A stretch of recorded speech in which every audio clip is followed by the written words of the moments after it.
Hi, everyone. So, have you ever watched America's Next Top Model?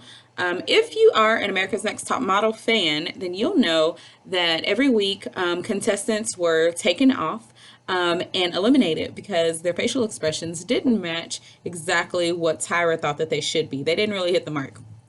So, today I'm going to talk about facial expressions and eye behaviors and how they communicate with others and how important it is for us to be aware of our own facial expressions. So the points that I want to focus on are really just identifying facial expressions, eye behaviors, and understanding cultural differences.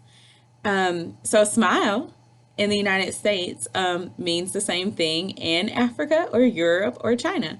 It normally is an element of some sort of excitement or interest or something like that. So our book actually identifies 8 classes of facial expressions. One is like interest or excitement. The other one is enjoyment, surprise, distress, fear, shame, humiliation, contempt or disgust, and anger or rage. And so across the world, these facial expressions tend to be kind of the same. So you can see here that I have this little kid that I kind of picked out, and he's making several different faces. And so this one is kind of like a, maybe a surprise kind of look, where he's smiling right here. And then he's also got like this little angry thing going on right here. And so all of this, not being able to see his hand movements or anything like that, we're able to identify what he's feeling just based off of his facial expressions. So what about our eyes? Well, the Bible says that the eyes are the window to the soul. So I guess even way back then, like they were still kind of determining a lot of things off of our eye behaviors. The way our eyes move, the way they twitch, even when they blink, has been noted to determine if someone is being truthful. Our eye behaviors really communicate attention, persuasiveness, intimacy, and more. When you think about a couple that is engaged in each other, they're sitting in the park, they're typically having that intimate moment with their eyes, and they're looking into each other's eyes. Whereas if you have, and it's been noted, through several officers and things like that, that when they are interrogating a witness, they're looking for these eye behaviors. They're looking to see if the person is constantly blinking, or if their eye begins to twitch, or if they even have trouble just looking someone in the eye. So that's kind of like how we view things, especially if you grew up in America. You pretty much have these same kind of behaviors with your eyes, and you kind of associate the same things. And so I'll show you this slide right here that I thought was kind of cool. So this one right here, this is my eye behaviors, and I chose this one because in their culture, you can't see anything but the eyes. So everything is based off of their eyes. They wear their garments so where all you can see is this top part. So all of the excitement and all of those things that we would normally use with facial expressions are all shown through their eyes.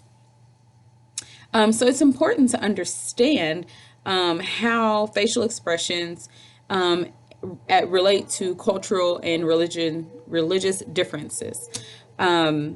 When we say, oh, well, someone isn't looking me in the eye, that's rude. Have we taken into consideration their culture? Have we taken into consideration their religious backgrounds?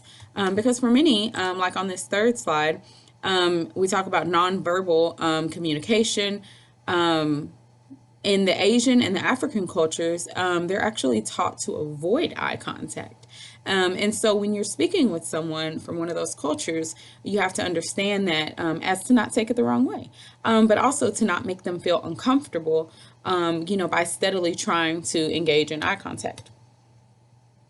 Our book points out that 43.4% of the time, one's attention is focused on the eyes. So that's a lot of the time.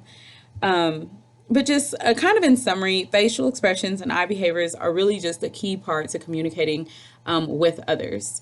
It's important to know, like I said, and understand the different behaviors, so that we don't offend people and we don't come off as offensive either.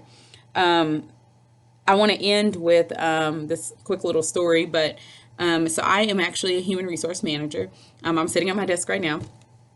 And so I actually moved this screen. It used to sit in front of me, and I moved it off to the side because I had an employee. Oftentimes, employees come up to my desk and they start talking to me, and I'm typing away and I'm listening to them, but I'm just kind of typing and I'm going, okay, And it was kind of a shocker, but I had one of my employees come in and say, do you not like me? And I was like, no, like why would I not like you? Like I like all of my employees. And she was like, well, you just never engage in eye contact with me.